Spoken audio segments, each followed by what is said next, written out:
I used to do lots of things.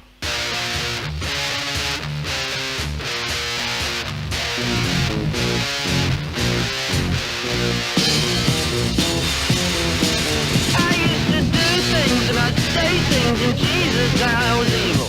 Take things and break things and Jesus, I was evil. I never shook, baby. Hey, About to dive in. What's that song? I think Did it's I give you called enough? Ben is no longer part of the podcast. Did I give you enough there? I'm about to dive in. Oh, Joe. Happy. All right. Oh, I know you. Oh, God. Happy Latinx Heritage Month. Yay. Everyone clap for Joe. Thanks, man. I'm so glad to be proud of the Latinx community. It's Yeah. it's something I've been striving towards with my identity. well, I was like, man, people- my people, we need an X at the end of our collective Come a name. long way. Yeah. X marks Finally the did it. spot. Yeah. Yeah. How are you celebrating? Chatting to some asshole on a podcast about how much I hate Nice. Latinx. Yeah. All right. I hope that goes well. You Yeah. know, hang out at that loud church behind your house. Oh, God. Yeah. Well, actually, right now there's a school, charter school, right, basically across the street from where I live. What is it? And, What is school that we're done? not well. They're being really annoying, so they're very good at that. But yeah, they were blasting music today. I'm like, well, you know, they're louder today than usual. I was like, oh, well, no wonder. Yeah. But yeah. But how about you, man? Have you seen any have you done anything interesting? Any cultural stuff? Have you seen any say German heavy metal bands or anything? Or Funny you should say that. Yeah, I saw Rammstein in Philly, which nice. I'm a big fan of theirs. No. And they really put on a show because they understand that, especially when they're in America or outside of Central Europe, most people don't understand what they're saying, like the vast majority of people. So right. they really put on a show in terms of fire, a lot of fire, sweet, which is dope, and just kind of other. I don't even know what to call it. Like this show had a giant baby's carriage, like an old school one, like a Rosemary's Baby type thing, and they lit it on fire, like a giant flamethrower. It was really wild. And Flake or Flaka, the keyboardist, did you know this? That not the entire show, but for a lot of the show, he's on a treadmill and he's really? walking, playing the keyboard. Yeah, it's really fun to watch. They're just awesome. I always love them so much. They put on such a good show. My friends have gone since college. It was my first show. Yeah. But most of my friends have been going for years because they come to Philly a lot. Yeah. Probably once every year or two. Yeah. So, yeah. That's awesome, man. So, what was the venue? Was it pretty big? It was the Link. It's where the Eagles play. Oh, okay, cool. Yeah, it's outdoor suite. Nice. Highly recommend. Yeah, I bought a shirt from one of the guys hawking them outside for $20. Really shitty material. Yeah. But it's great. I mean, because then my friend waited. He got one inside. It was double the price. Oh yeah, shit. It's nicer, but hey, I just want the dates and the cities on the back. I want a cool emblem or picture of the band or whatever, and I'm good. Yeah, that's awesome, man. Yeah, no, I don't know too much about them, but I know I've always heard that they put on a wild theatrical show. So, yeah, man, that's cool. Speaking of getting ripped off at concerts, I actually have a similar. So a couple weeks ago, I got to see John Williams conduct the LA Philharmonic at the Hollywood Bowl. Yeah. Which was great. Yeah, he did Star Wars and he did Harry Potter. He did a bunch of stuff, and very famous. Yeah, and it's funny. So he's 90 years old, and from what I understand, he's retiring. Oh, sure. This is his last. Fucking hope so. Yeah, he's 90. Yeah. Oh, I had no idea. Funny story about that though. So before he has the orchestra conduct play a song.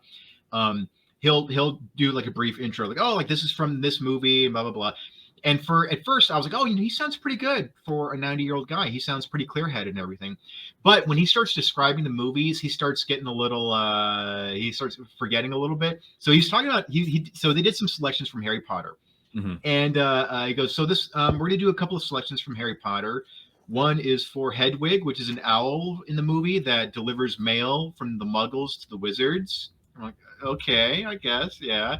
And then we're gonna do Harry's theme. Harry is a little wizard, and you'll hear this music in the movies when he's hanging out with his Earthling friends. It's like his Earthling friend.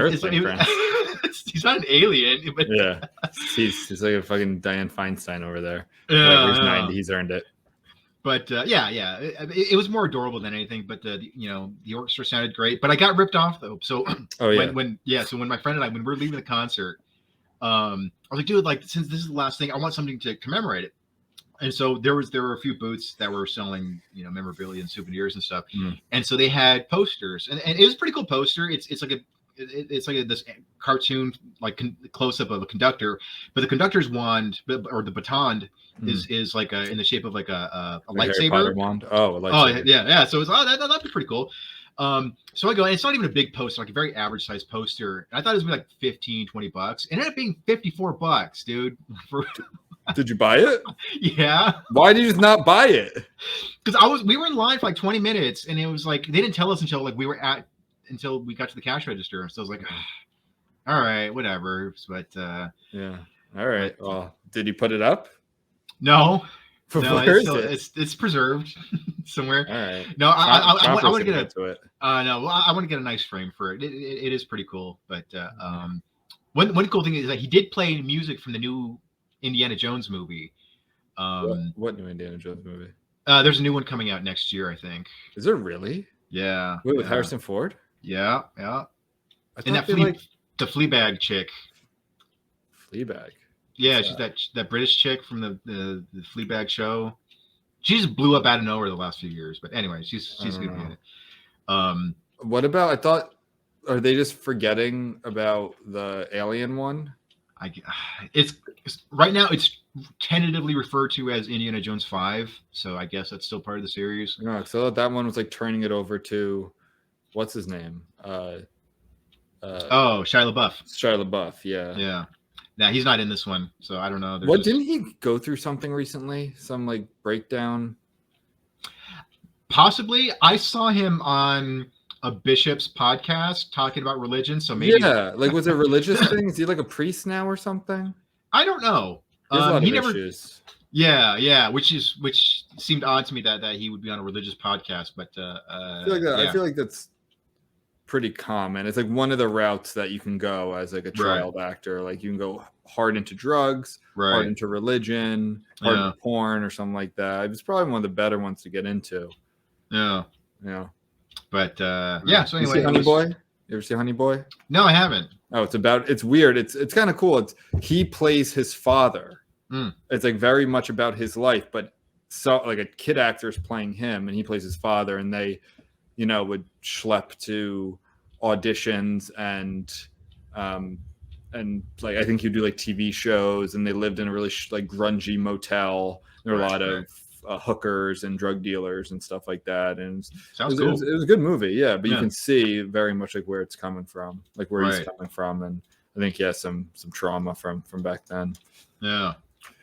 Anyway, I would like to start this episode, even though we're already almost 10 minutes in, with a land acknowledgement.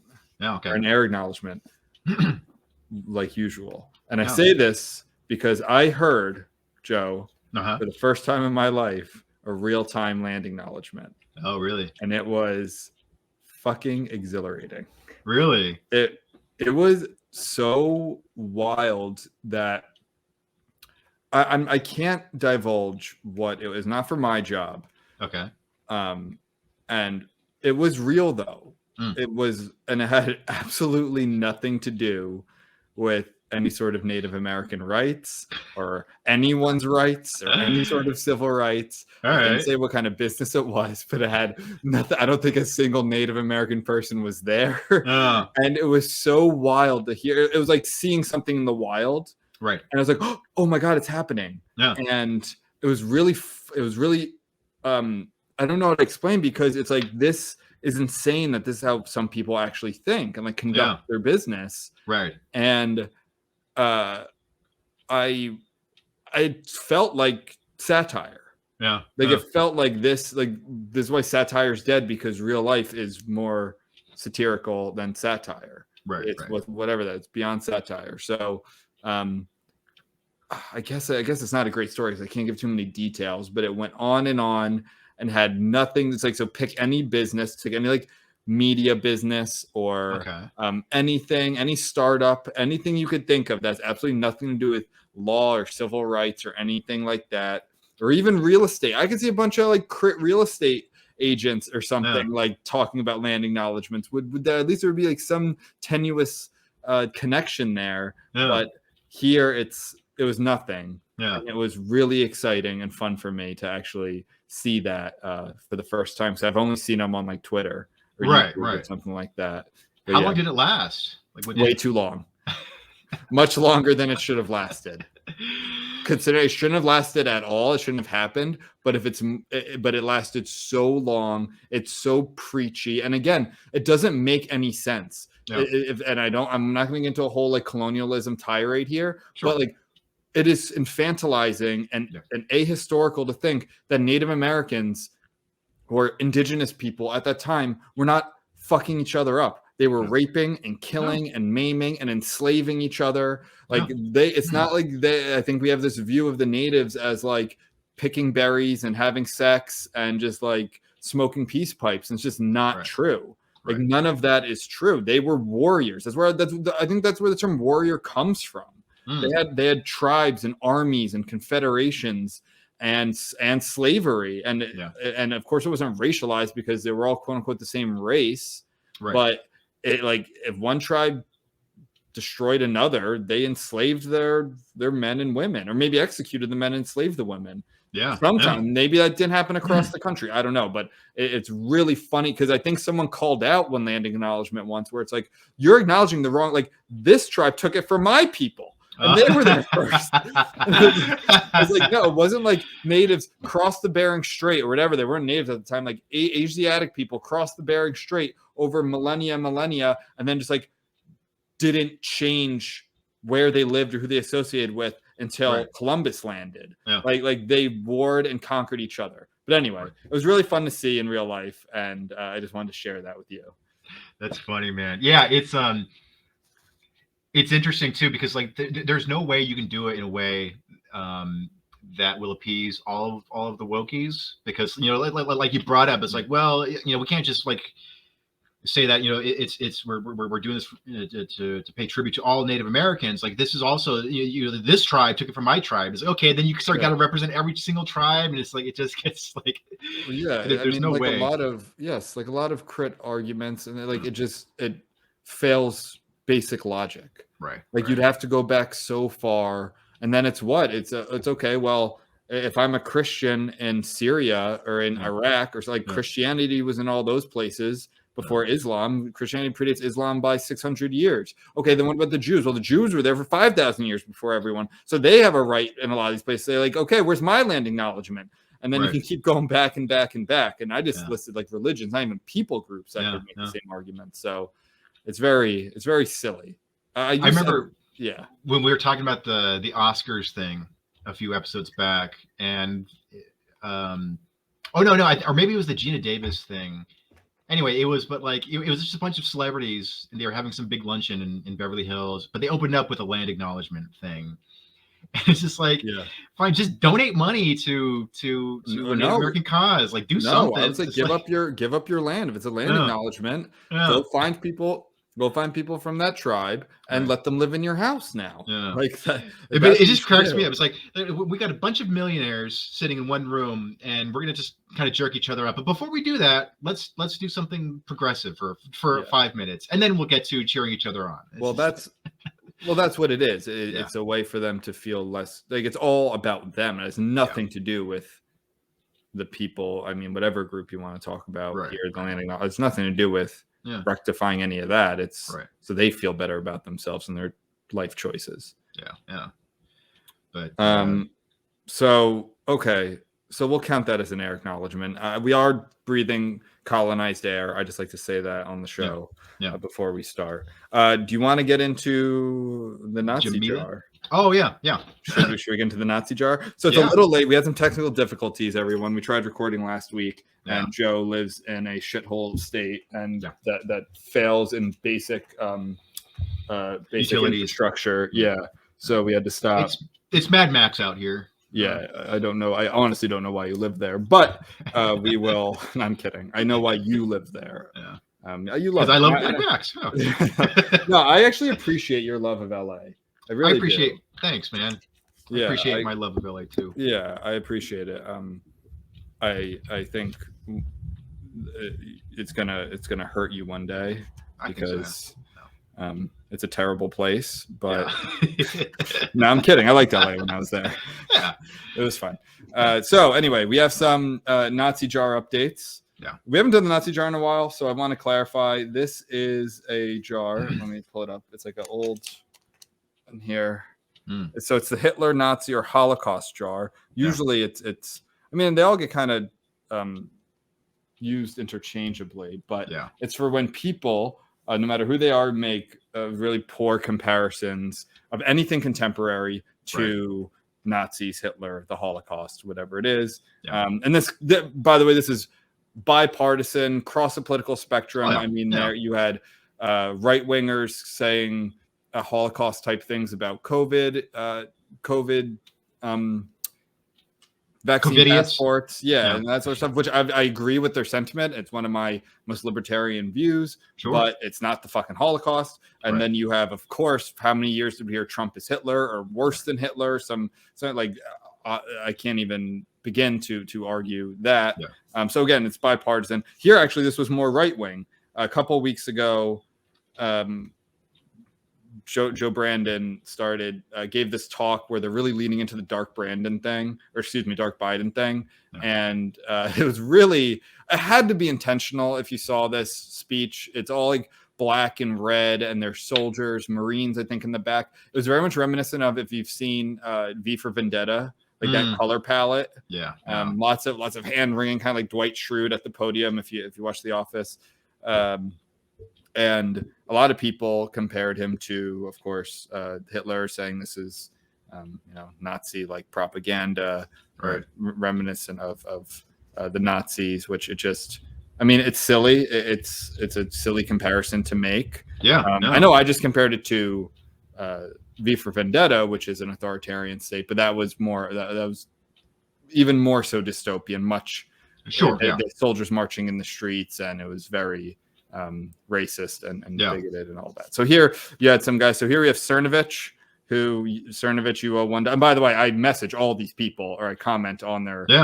Usually this is from Twitter. That's where our dragnet pulls up most of the dregs that we talk about on the show. But Cernovich is a very well known. What is he? Do you know who he is? He's a right winger. He's like some kind of guerrilla journalist guy. I know he's partially responsible for the conspiracy theory of Pizzagate. Oh, really? That was him. Oh, okay. Yeah, I've heard. I think I heard him on a podcast once. I forget who. I don't know if it was Michael Malice or someone, but I think he's toned it down. But anyway, he called in Nazi aesthetic, so he's pretty quick on that. And I told him he owes $1 for the Nazi jar. I don't think he's going to pay up, but here's Cernovich's IOU. And then we have, this guy's much more local. This was a guy I follow named Nick Magner. He is a Libertarian Party. He ran for a district in New Jersey. I know he got smoked, but I did follow him. I like some of the things he was saying at first, but he leaned pretty hard into he was even more blatant. He says, all that's missing are the swastikas. So Nick Magner, you owe $1. He actually did respond to me on Twitter. I saw that. He owes $1. I forgot what he said. Something snarky, but I appreciate the response. So far, no one has paid. I think you have one in here, Joe. Let me see. I have one. I have a $2 one. So I was making some Nazi comparisons.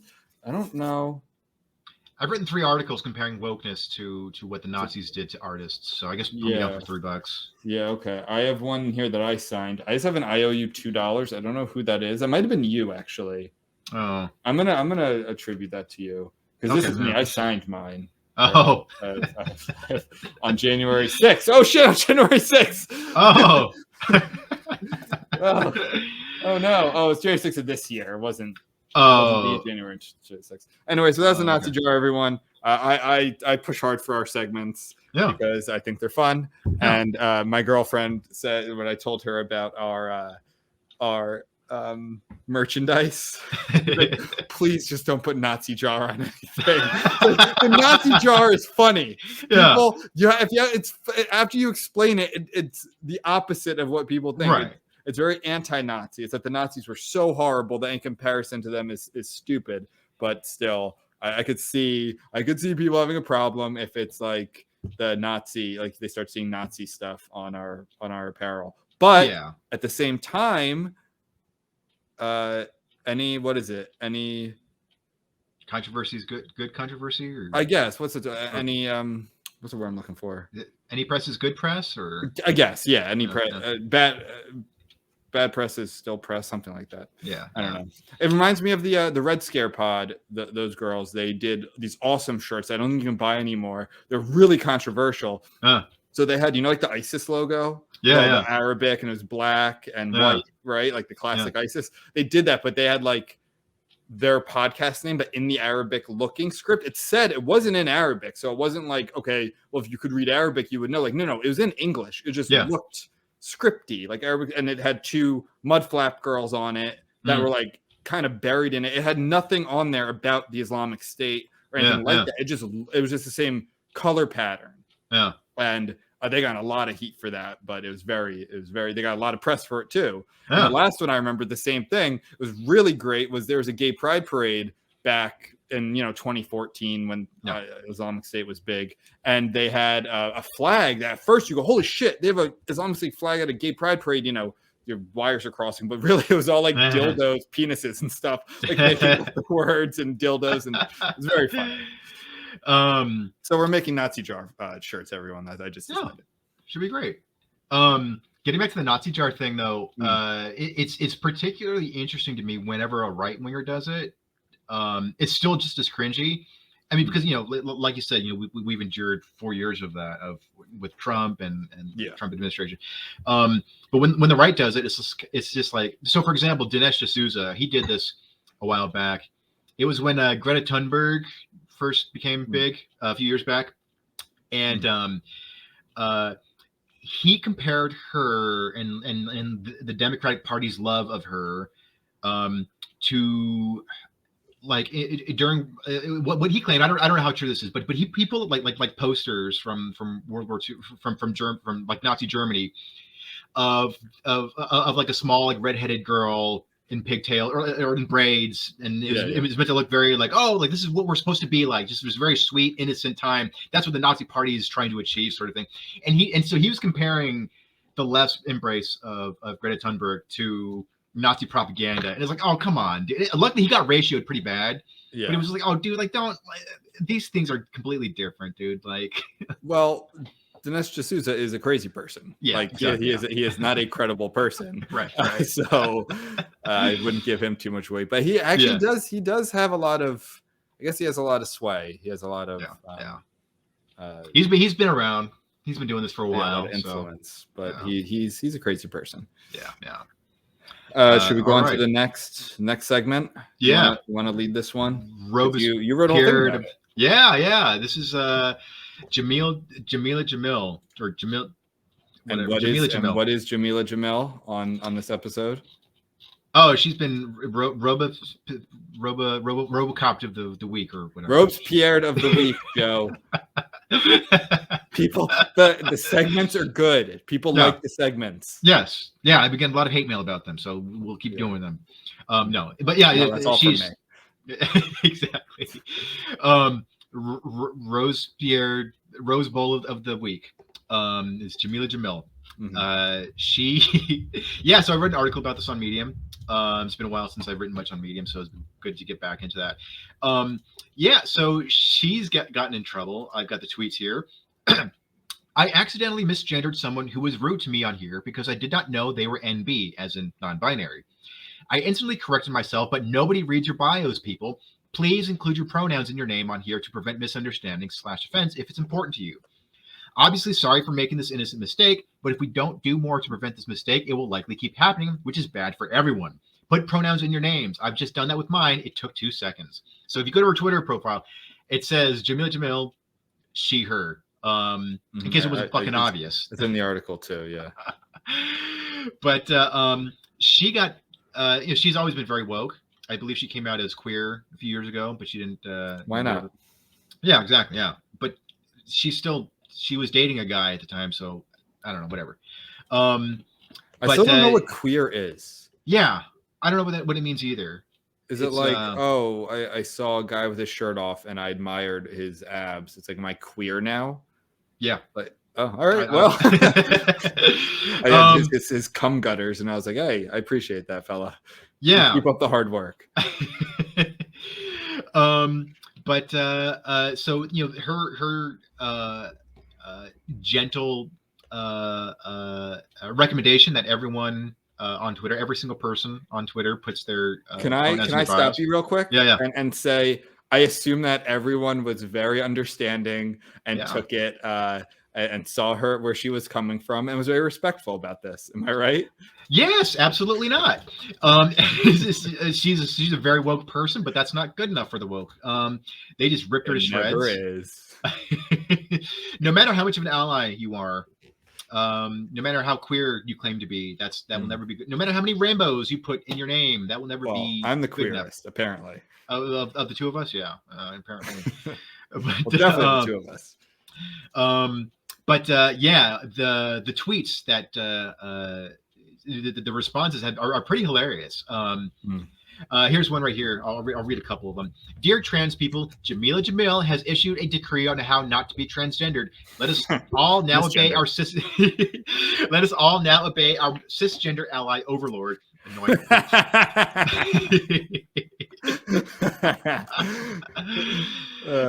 There's another one. I adore you, but this is not it. You're making your profile name a lot longer and more complicated for screen readers by including emojis, pronouns, etc. You're telling people to do the work for you when it takes 2 seconds to check a bio before assuming a pronoun.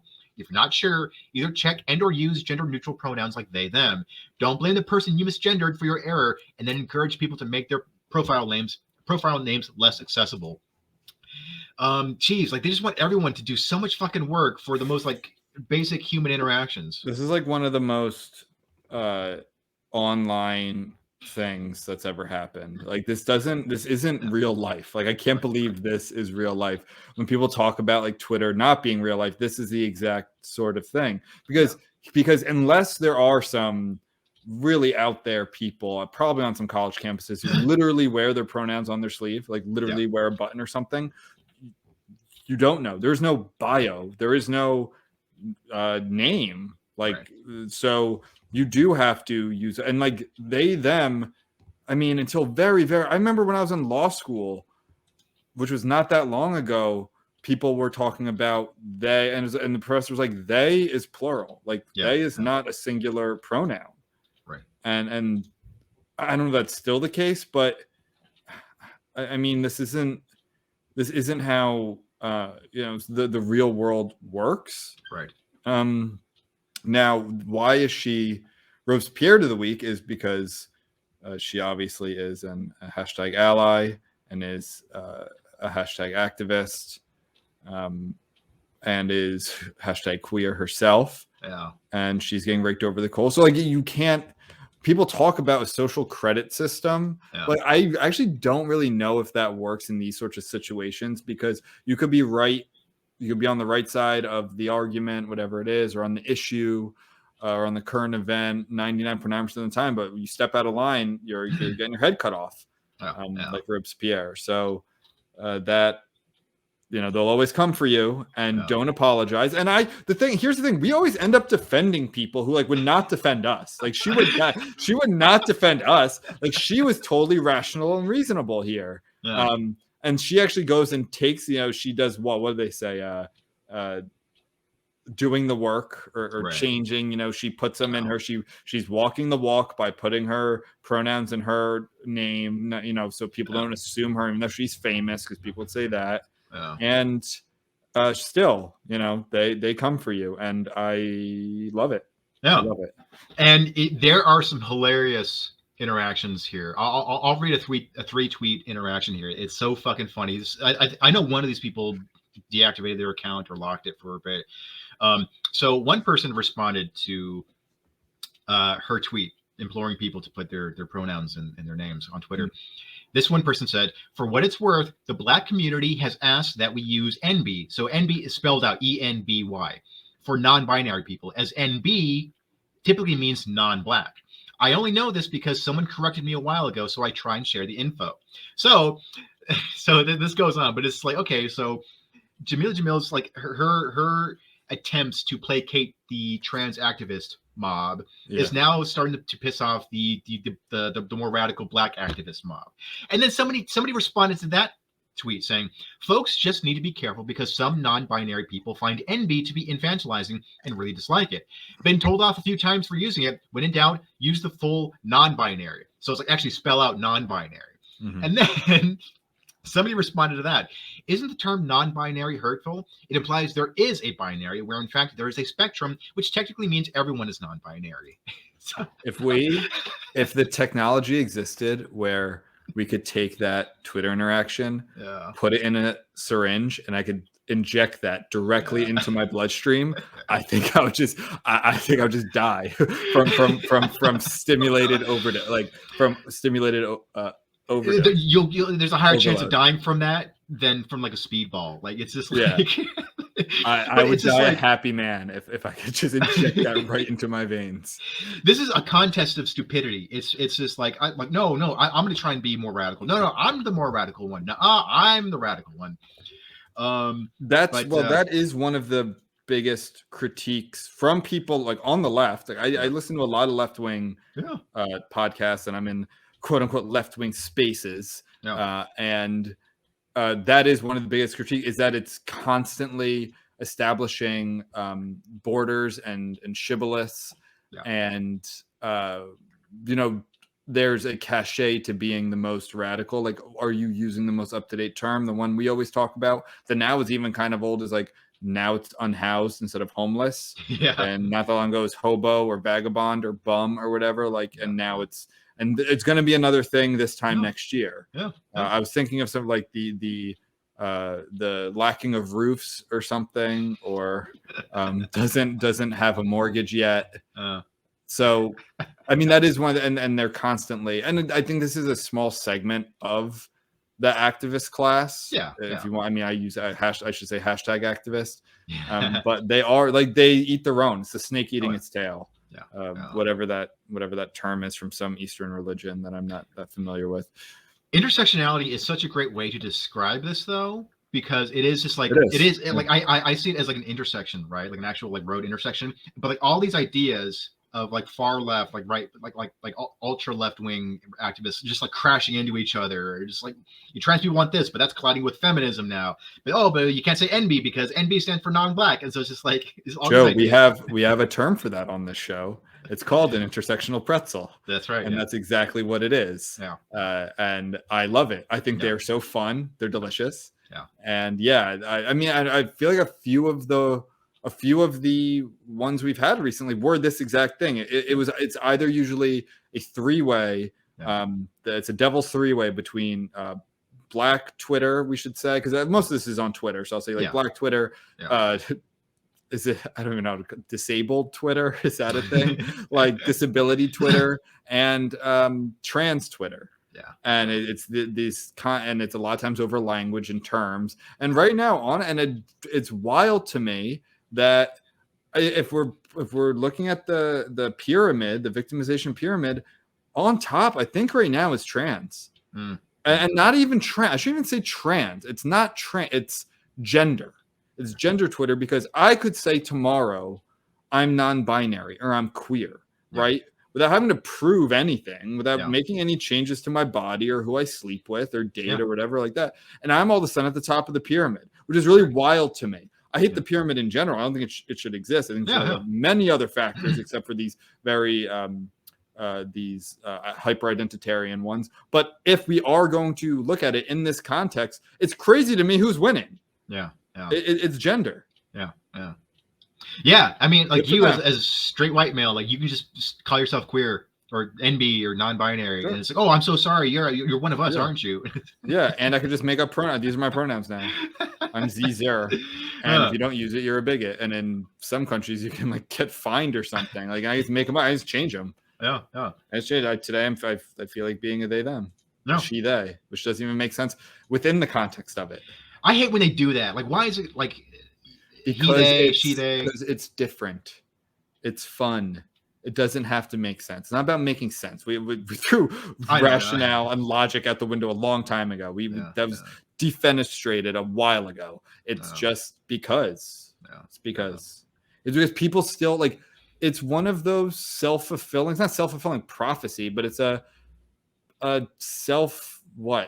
not regulating, self-sustaining market in a way. If people are going to give credit, social credit, or cachet to a dumb thing like a she they, which shouldn't it be she them? If it's even within this, it doesn't make sense to me. Then people are going to do it. When the vast majority of people start saying, no, this is dumb, like, what are you saying? This is gibberish. Then they'll stop doing it. But when media outlets, like the first thing you see on, like, I'm not talking, these aren't like fringe, Pink News is what we just read that from. That's like a very gender, like this is from the White House.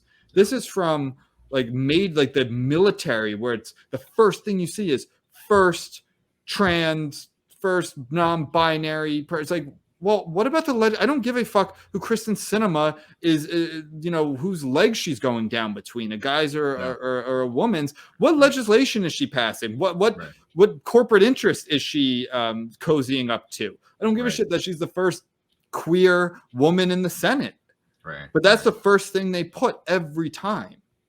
And a lot of times shows, it's like, it's cover for, I mean, I hate to call it a diversity hire here, but look at the current speaker of the, what's that? The speaker for the president, press secretary. Oh yeah. She's not qualified for this job. Kamala Harris is not qualified to be the vice president. She can't put 3 sentences together.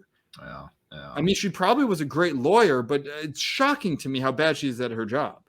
Yeah, those are getting Biden really cringy, man. And I don't think people would care if it was he just picked Kamala Harris because she was a good politician, which she wasn't. She didn't even make it to Iowa in the primaries, but it's because he went out of his way to say, I'm selecting a black or a woman of color. Yeah. And it's like, dude, you're already setting them up to fail. Exactly. With a large part of this population that isn't just like right wingers. It's like it's a lot of people.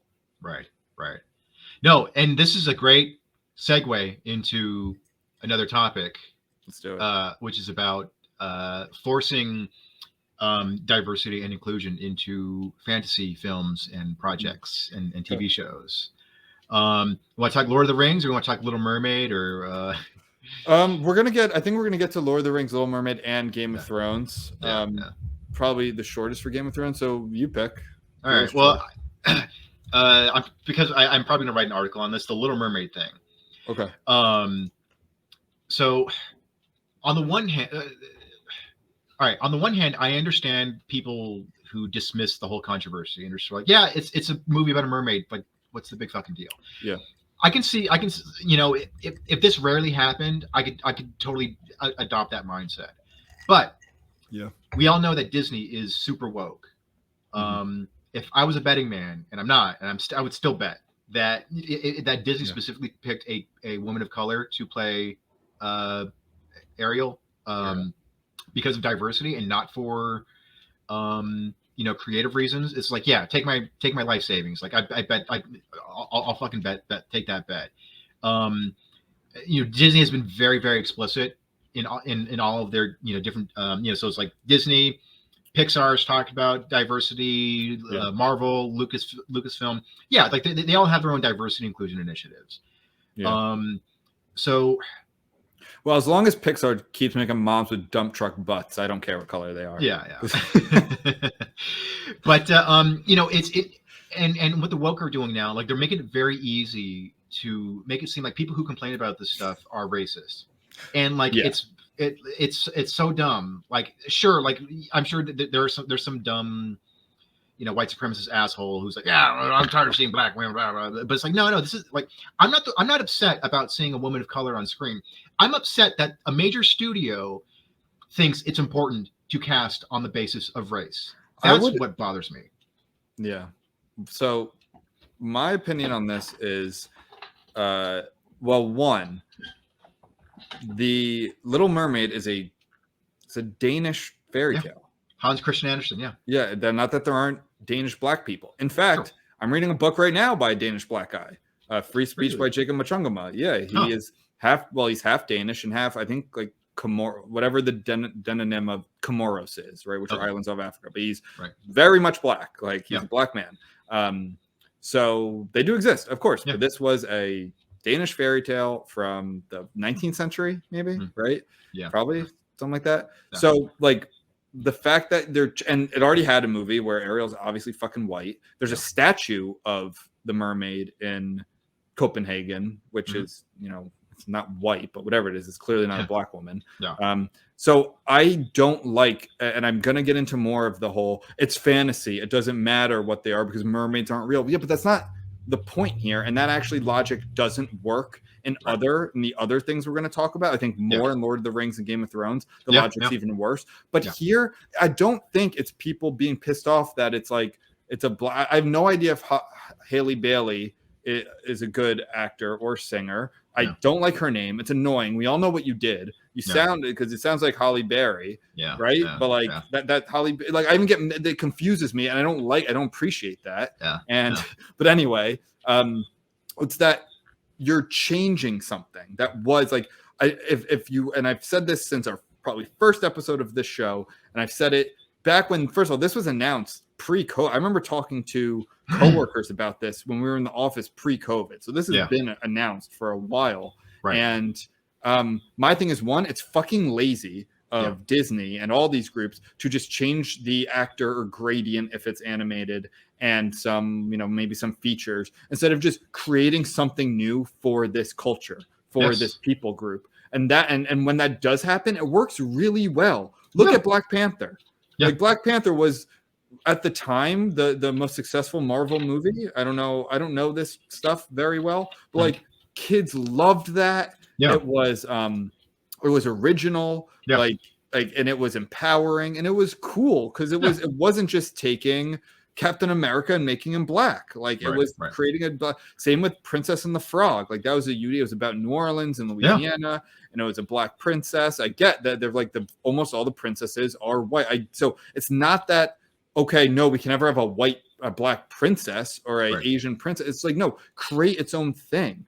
Take something from Africa or from Louisiana or a culture, Jamaica or one of these cultures that, and then like that's what Disney does. They take a lot of fairy tales from Central Europe or Scandinavia or wherever, and they make them for a child, make them for children, because the ones back then were horrifying.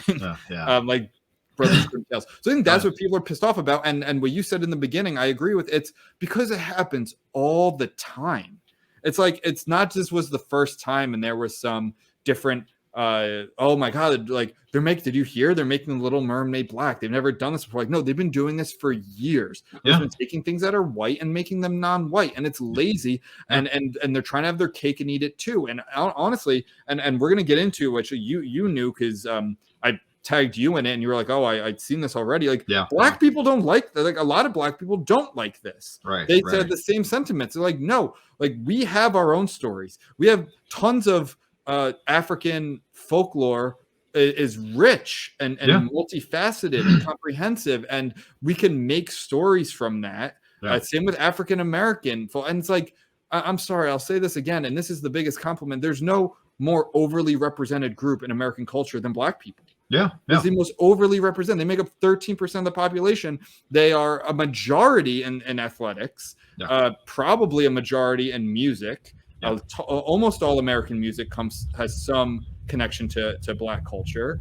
Movies, acting, like comedy. Some of the greatest comics are black.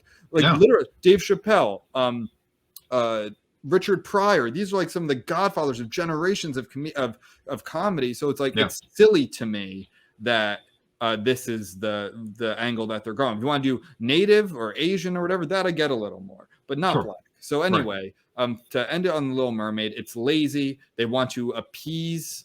So why it's lazy? They want to appease the crits, right? Yeah. By making a diverse cast, but they don't want to lose the money because they want that Little Mermaid title card. Right, they want that because people know it. They're comfortable with it. Liberal parents in Brooklyn and the suburbs are going to take their kid to it because they saw it, and now they're going to see it with a black girl instead, right? And they can go with their black friends. And they don't have any black friends because they live in Brooklyn in the suburbs, but they're going to do it anyway. And that's that's why instead of creating something that's a risk, because it is a gamble to create something new, they want to just have their cake and eat it too. Well, I want to touch on your point about how lazy it is. It absolutely is lazy, and it's also kind of insulting too, where it's like, hey, we're giving you leftovers. It's like instead of well, that's what's his name? The guy on Twitter. He said that. Exactly. Tyler July, I believe. Yeah, he's great. It's like because so many. As you touched on, so many Disney films come from like folklore and legends from around the world. It's like, I have no problem. In fact, I think it's wonderful if they were like, hey, let's take a legend, this interesting whimsical legend from Nigeria and turn it into a film, or from, Taiwan or Brazil. It's okay, cool. Yeah. Like just as long as it's entertaining. And it seems that whenever they do that, most of the time it's done well. So for example, Coco, the Pixar movie, I thought it was great. I thought it was a great celebration of Mexican culture, but there was no politics involved. So it's like, oh, cool. Like, so people who are not Mexican can see that and, oh, this is nice. I never knew, Mexican culture was so interesting and colorful. It's like, oh, so like, whenever this happens, it helps drive a lot of interest towards a culture that you don't see represented in films and TV shows very often. So for me, that's the good kind of diversity and inclusion. That's diversity by addition. But what we're seeing with Little Mermaid, it's diversity by subtraction.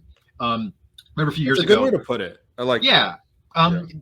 Brie Larson, I'm pretty sure. I stole it from somewhere else. But I think it was Brie Larson. This was a few years back, and she was at some woman's award thing, and she was bitching about lack of diversity in films in the entertainment industry. And the way she worded it is like, she's like, like, I'm not saying let's take chairs away from people. I'm just saying let's add more chairs to the table. I was like, okay, that's fine, but that's not what you're doing though. You are taking chairs away from people who are at the table, and you're beating the fuck out of them, and then you're giving them to people. So it's like, and what I thought you were gonna say, she was bitching, as you put, about like so many men, all these men, right? And Super, I think it was Captain Marvel. So. And more diversity. So I think there was some petition someone made to change Captain Marvel from a white girl to like a BIPOC plus queer woman of color, like, one of those. And she's like, whoa. Like, okay, Brie Larson, look, you're above us. You're not that high on the scale, on the pyramid. Like, you're next. Right. I don't know where it's like white straight women and gay white men. Like, you guys are right above us. Like, they're coming for you next. I mean, but that's one of the biggest problems when you make a film, when you release a product that's so ideologically driven, and it's obvious because it's like, okay, cool. Now you have to follow these rules like all the way down. So if a movie so The Little Mermaid comes up, I don't know who else is in the movie, but if I bet you anything, if the majority of the cast is not that diverse, people will still complain. Or they'll be, hey, that's cool that you got a black woman as the lead, but how come there were no gay characters in Little Mermaid? How come there are no trans characters? So it's like that's why you should keep ideology out of pop culture as much as possible. That reminds me. I'm sorry. I was gonna say a tweet. Do you know Katie Herzog, right? Yeah. I'm a big fan of hers. And she's when great. What was the Pixar movie that came out with the Italian boys? Luca. Luca, it's my I won't say it. But someone close to me is named Luca, and someone, of course, some article came out, was like, because Luca was about like friendship, right? Yeah. And someone was like, basically made the argument they had a chance here to make them gay. And Katie Herzog quote tweets, it was like, why ain't they fucking?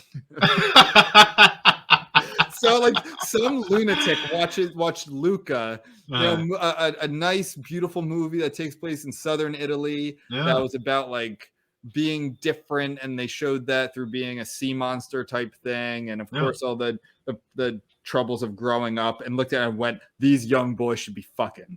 Like, what is wrong with you? But anyway, Well, so no, and you're right. So what you're saying is it's the slippery slope argument, and it's like it's totally true. It's never enough, right? We say that about everything. It's never enough. Next, it will be. Yeah. Well, why isn't Prince Eric, queer and having, have a leash, a dog, whatever that is, the dog leash type thing that you see now. Are you there? Yeah. Sorry, I think you froze for a sec. Oh. So yes, and that's accurate. So I think the people who give this like legit, who don't, obviously there's that contingent who's just gonna be like, oh, you're racist. Why do you care? Mermaids aren't real. It's like, okay, but like, no, it's obviously deeper than that. It's not just you don't want to see black people on TV. Like you wouldn't watch TV. Like that's just so. Should we do Lord of the Rings? Lord of the Rings. Yeah. All right. Same shit. So have you been watching the show at all? You know what? I have not been. As you know, I don't watch that many shows, and I already have enough, and I watch a lot of movies. And while I love Lord of the Rings, it's not. I don't want to say Game of Thrones ruined it for me, because I do love Lord of the Rings, but I'm fine with the movies. Yeah. Like for some of this stuff, Star Wars, like I love Star Wars. I don't need to see all the shows. Yeah. There are enough movies for me. I don't need to see The Mandalorian or whatever these other things. And I love the bounty hunter characters, but so no, I've not been watching Lord of the Rings, but I feel like I have been from the discourse. Yeah. I know. I like the original trilogy. I think it's very good. I watched the first 2 Hobbits, and I thought they were okay. I guess I should probably watch the 3rd one at some point, but yeah, no, the original Lord of the Rings trilogy is terrific, and So I have this inverse article, and it's called "The Ladies of the Rings." As we return to Middle Earth with Lord of the Rings, The Rings of Power, Inverse gathered 5 of the show's female stars to talk representation, secrecy, and Sauron. So they interview all these different gals, all these different actresses, and the way they describe their characters, these characters are basically perfect, like, which is very typical whenever you see, like, feminist like woke representation movies. Like, if you want to make it, if you want to get male audiences to like your female characters, make them human, make them flawed, and they have to struggle like normal humans do. But it's that thing of like, hey, let's have a female character, and she's going to be strong, and she's going to be determined, and she's going to be perfect in every single way. And it's like, okay, well then fuck you. That's lazy. The way these actors describe their characters, like they're strong, they're determined, and they're unapologetic. That word shows up several times in this article. Yeah. But and this is the thing that bothers me. Getting back to like the sort of discourse on Twitter about diversity showing up in a lot of pop culture. If the show had come out and there was we didn't see any articles like this coming out. It was just like, hey, it's a fantasy. There are people of all kinds of races and genders and blah blah blah. I probably would not care very much. But whenever something like this comes out, there's always a whole bunch of articles where it's like, hey, look, you have to watch the show because of the diversity, because of the representation, because of the inclusion. And that's what bothers me, is when you start turning something that's pretty apolitical and you start turning it into a vehicle for ideological agenda. That's when I tune out.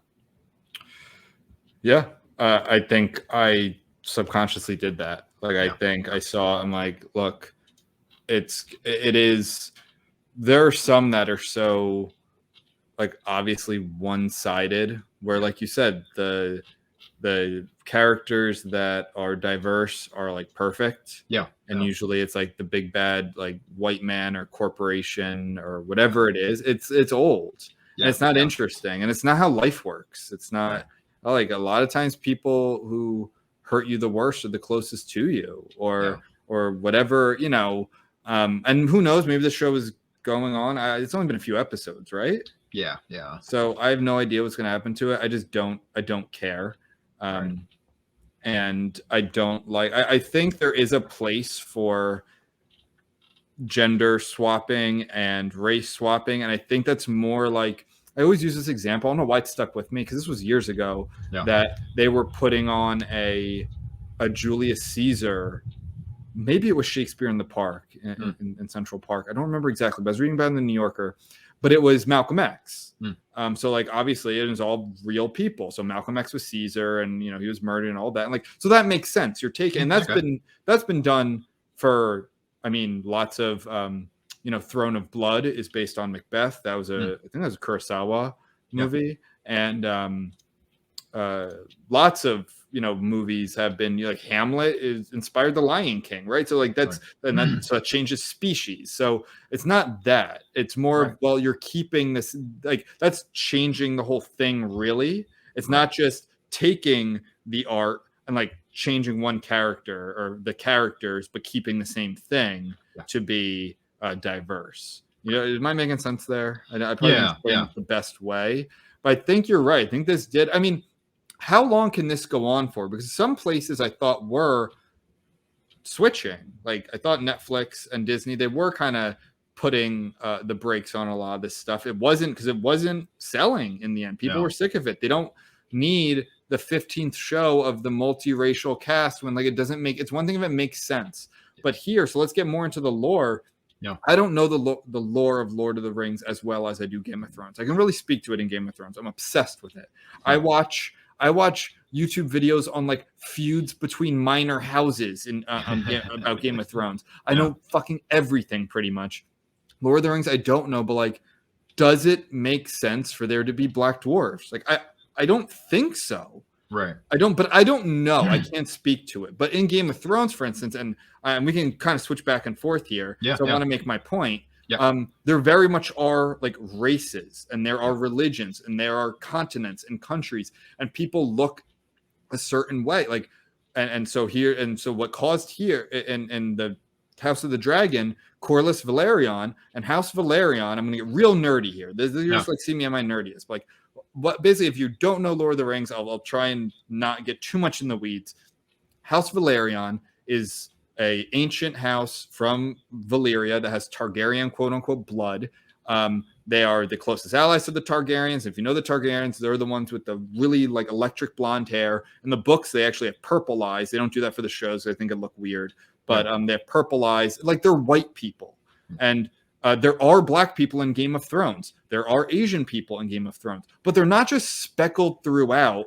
That doesn't make any sense. Like for instance, and I'll get back to House Velaryon in a second, but in the original show for Game of Thrones, they had some black characters, but they like one black character in Karth, which is a city all the way, like really far east on the continent of Essos. Like that character in the book is not black, and they did change him to a black character. And I think some people were bothered with that, but they like explain it why. There's a continent in, or there's what's called the Summer Isles in Game of Thrones, where basically, to put it bluntly, this is where black people come from. And in the books, they're like exalted. It's real. They're exotic and they're cool because most of the action takes place on this one continent that doesn't have native black people or Asian people. They have two main races. They have the First Men and they have the Andals, and there's a third race all the way in the south that's called the Roinar, and they're basically based off like Spanish people, like usually tanner for the most part, usually tan. And this is who, what's his name, played a famous one, the guy from Mandalorian, Mexican actor, I believe. Oh yeah, that guy. Yeah, that guy. No, because he was also in Wonder Woman 2, I think. He did. Oh, he actually owes. Oh, he has an IOU for the Nazi jar, actually, because he did a meme with the kids in cages and then compared to the Holocaust. Yes. Which, by the way, still happening. No one gives a shit about it because Biden's the president. But he, no, I have to message him. Thank you for reminding me. I'm blanking on his name right now. His name, I know his lawyer. His name's Oberyn Martell and Pedro Pascal. Okay. Yes. That was bothering me. Pedro Pascal. So anyway, but in, one of in Dorne, which is the southernmost, let's say, kingdom in Westeros, there's a big black guard who comes from the Summer Isles. Like it's not just like, oh no, he's one of us. Like, no, he comes from somewhere else, but he's here because people have the capacity to travel. But they explain it. Now, let's fast forward to House of the Dragon and why we're talking about this now. Alan Toussaint, who's a great actor, he is making the dumbest fucking argument about why he is Corlys Velaryon, who's a huge character in the book. in the Fire and Blood book, which is basically a history of most of the Targaryens in Westeros. And he's like, what? Basically his argument comes down to this is a movie with a show with dragons and people with purple eyes, even though they're not purple in the show, and magic and all that shit. But like, people don't want to see a black man play a lead character in the show. It's like, no, so this doesn't make any fucking sense. Exactly. Like, your people, this family is based from this kingdom or this empire on this continent where people looked a certain way.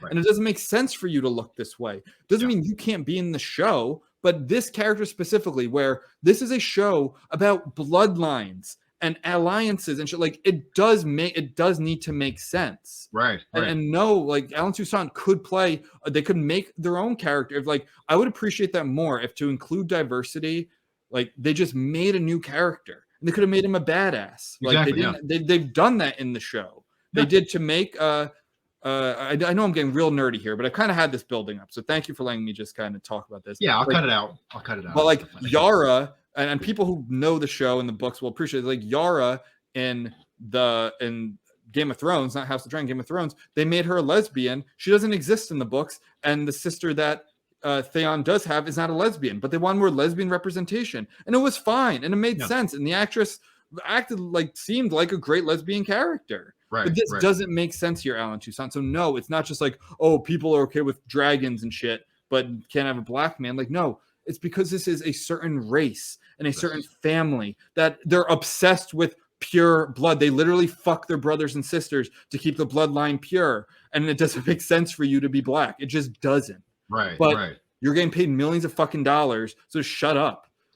People can criticize it because people love these books. This is the one. I'm not a big series guy, as you probably know. I don't give a shit about most series.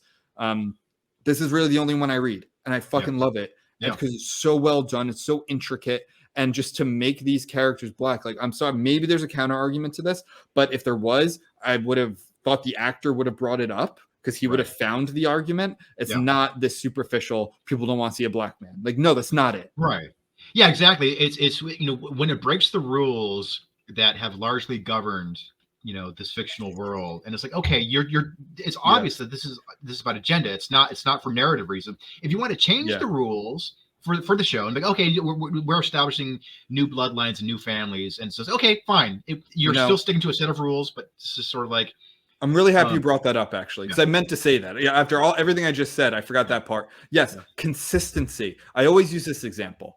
I love zombie movies, right? Mm-hmm. If all the zombies are kind of like traipsing around and like groaning and shit and like swipe at stuff, and like you have 1,000 zombies and they're all doing that, and then one zombie starts reciting Macbeth, it doesn't make fucking sense. Exactly. The argument isn't, well, what? Zombies aren't real. Why can't one start quoting Macbeth? It's like, no, it's consistency within the art, within the movie. Like, it doesn't make any sense. It doesn't matter that zombies aren't real. There have to be the laws of the movie or show or book or whatever it is, or you lose credibility, and it's stupid. Right, but if you want to make a Midsummer's Night of the Living Dead, go right ahead. Like, awesome. That's fine. I'd probably watch it. Yeah, exactly. But so I want to nerd out on something really quickly, of an example of how to do that correctly. Of like, okay, let's take something that people know and are familiar with. Let's change the rules so that allows us to be more free with who we cast. So this is with Marvel Comics. So back in the early 2000s. Because up until then, Marvel Comics had been just churning out comics nonstop. So from 1962 onward. So if you were to get like a teenager in 2000 to jump onto Spider-Man, it's like, oh, but Spider-Man is on issue number 427. Does that mean I need to read the previous 426 issues to be able to be caught up to this? So what Marvel did in 2000, 2001, they said, okay, we're gonna keep the Marvel universe. So legacy fans who have been reading all the comics up until now, they can. And nothing's changed. But we're going to create a new universe it's completely separate canon, and we're going to reimagine all of these existing characters. We're going to update them, we're modernize them. But it won't affect current continuity. So we can have our cake and eat it too. And so, like, just for the hell of it, like, let's change the race, let's change the gender of some characters, let's change the sexuality of characters, because guess what? It doesn't affect the main continuity. You can read the main continuity and it's still preserved. If people want something more modern and new and hip, then they can have that too.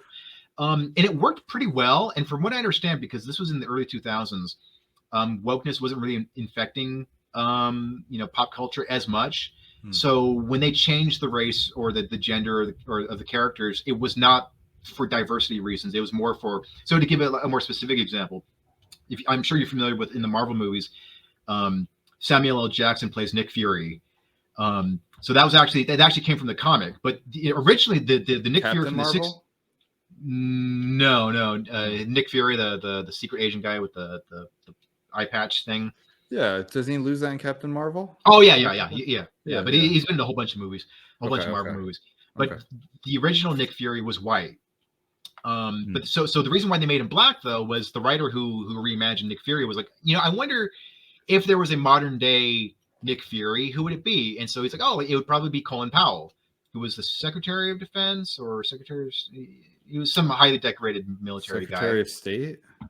Yeah, I don't know. Anyway, he was a highly decorated military guy back in the early 2000s, and he was black. So it's like, let's make the Nick Fury of this new universe black, and hell, let's make him look like Samuel L. Jackson. So that was the thinking behind it. It was not for diversity. It was just simply like, hey, what would a cool, slick, stylish Nick Fury look like today? Oh, probably be Samuel L. Jackson. So it's like, but that was an example. You kind of going back to what we were talking about. It was like, let's come up with a whole universe. And let's change the rules so the gender and the race can be different from the original thing, but it'll make sense.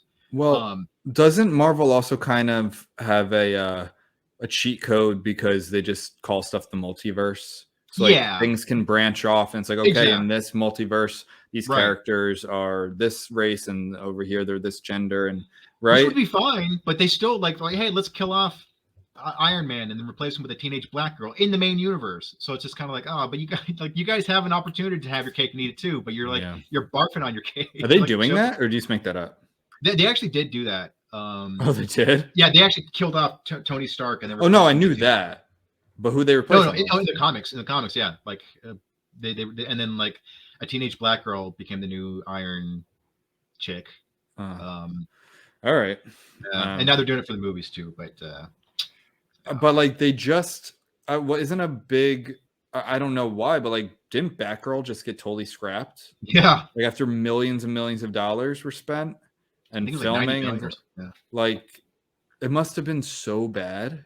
Yeah, and I think there's gonna come a time where like they're gonna have to. It's not like there's not gonna be any. It's gonna go back to the 60s, but it's gonna be like a lot more weight. I think has to be put on just the plot and the acting and the work, and like not just on the diversity end of it. And they can still make diverse movies, but make them well, instead of just focusing on like, okay, we have this IP, we have this, young diverse actor, put them together. It's like, no, it's not that simple. So I thought there might be some, I don't want to say backlash, but I know like Netflix has scrapped a lot of they're not handing out money to just like any Columbia grad who writes some script about. We're not getting that anti-racist baby TV show. Damn it! Fuck. Were they actually going to make that TV show? Yeah, there's Ibram X. Kendi co-wrote that book. They were going to make a kid show out of that. He's a fucking fraudster. I hate that guy so much. Yeah, he sucks. But charging $20,000 to speak at some small. Talk about dismantling capitalism. But all right. I think that was all the points. I am going to look more into the Game of Thrones things. I am very passionate about it, as you can tell. I don't like. It just bothers me because it doesn't feel like a good faith response. Yes. To and none of these do from. Because I do like. I think there is something about replacing that pisses off people who when you grew, especially when you grew, like people have a lot of attachment to their childhoods, and like when you grew up with a certain movie or book or whatever it is, and things were like clearly, and maybe the argument is, the ultimate Robespierre as J.K. Rowling. And remember when she started saying like, I never said Hermione was white or something like that. So like she could have been black. It's like, no, she fucking wasn't. So you would have noted that, like you would have said something, and you also described her skin color being ghost white like several times or something like that. But that aside, so like in the Game of Thrones books, like when because they are different, because the vast majority of the plot takes place in these areas where there aren't black people. So when black people do arrive, they describe them. Like they described them as exotic. And if you went to the Summer Isles and you set some of it there and you had white people show up, they'd probably be the same thing. Like they will be the exotic ones. When I lived in Spain, I was exotic because there weren't as many people with my skin tone and hair color and eye color. There are some, but like there aren't as many. And I was the exotic foreigner. Where they come here, they're the exotic foreigners. So I think that's all. And that's what bothers me so much, is that there could be real, like, there could be, and then the second part, I don't mean to go back, but the second part is, so you're pissing off the people who grew up with it because you're just replacing shit and it's annoying and it's lazy. And you're pissing off people who you're trying to aim the change at, and rightfully so. It's like, you guys can't think of a fucking new princess who's black or who's Asian or something. Like, what do you, our culture is rich with these stories, and you just are changing this one. Like, it's fucking lazy. Right. Absolutely, man. But we put in some good rants. This was a good one. We really did. I've had that one kind of buried for a while. Not buried, because I do have this talk with people. A lot of people are like, you know what, that's a really good point. And it is true. And I don't know. It just does get to me, because it's like, no, it's very easy. Like, it's all written out here. These characters exist. We don't have to act stupid. Yeah. Like, this episode will be titled Ben is Racist. So, well, yeah. No, if anything, it's the opposite. Like, again, it's the fucking opposite of that. It's like, no, make new shit for people who were deprived of this shit for many years. Yeah, like, there was a time where, like, there weren't, black or brown or Asian or gay or whatever characters and all this stuff. I get making up for lost time. I do, but make original shit, and let those people who instead of just giving it to white writers, then let these people write it. And if it's good, make it. Right.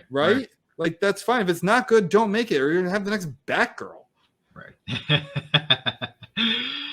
I totally agree with you.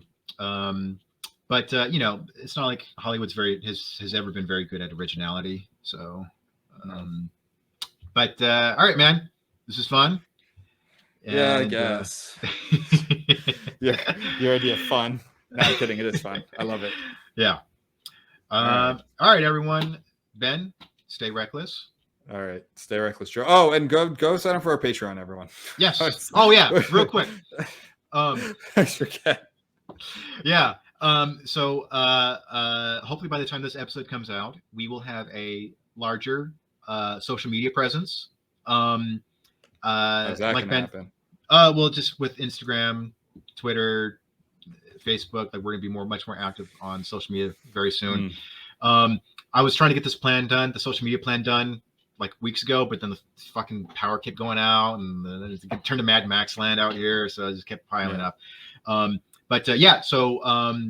hopefully by the time this episode comes out, we will be promoting our Patreon more, where you can find us on our various social media platforms. Everyone, stay reckless. All right, stay reckless, Joe.